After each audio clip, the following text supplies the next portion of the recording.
இப்போ நாம் அந்த வீடியோவில் என்ன பார்க்க போகிறோன்னா, தமிழ்நாட்டில் உள்ள ஒவ்வொரு மாவட்டத்தில் உள்ள சட்டமன்ற தொகுதிகளை பார்த்துட்ருக்கோம். தமிழ்நாட்டில் உள்ள ஒவ்வொரு மாவட்டத்துலேயும் எத்தனை சட்டமன்ற தொகுதிகள் இருக்குதுன்னு நம்ம பார்த்துட்ருக்கோம். இந்த வீடியோவில் நம்ம என்ன பார்க்குறோன்னா, வேலூர் மாவட்டத்தில் எத்தனை சட்டமன்ற தொகுதிகள் இருக்குதுன்னு பார்க்க இருக்கிறோம். எத்தனை சட்டமன்ற தொகுதி, என்னென்ன பெயரில் இருக்குது, எல்லாவற்றையும் நம்ம இந்த வீடியோவில் தெளிவாக பார்ப்போம். வாங்க வீடியோக்குள்ளே போகலாம். நம்ம பார்த்துட்ருக்கிறது தமிழ்நாட்டில் உள்ள ஒரு மாவட்டத்தில் உள்ள சட்டமன்ற தொகுதிகளை பார்க்குறோம். வேலூர் மாவட்டம். வேலூர் மாவட்டத்தில் 5 சட்டமன்ற தொகுதிகள் இருக்கின்றன.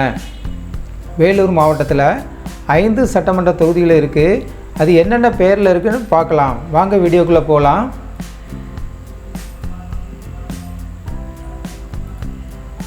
முதலாவது காட்பாடி சட்டமன்ற தொகுதி. இரண்டாவது வேலூர் சட்டமன்ற தொகுதி. மூன்றாவது அணைக்கட்டு சட்டமன்ற தொகுதி.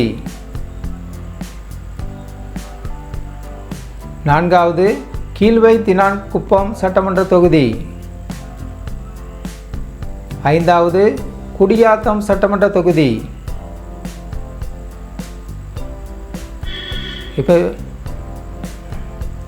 இப்போ நம்ம அந்த வீடியோவில் பார்த்த எல்லாமே வேலூர் மாவட்டத்தில் இருக்கிற ஒவ்வொரு சட்டமன்ற தொகுதியை பார்த்துட்டோம்.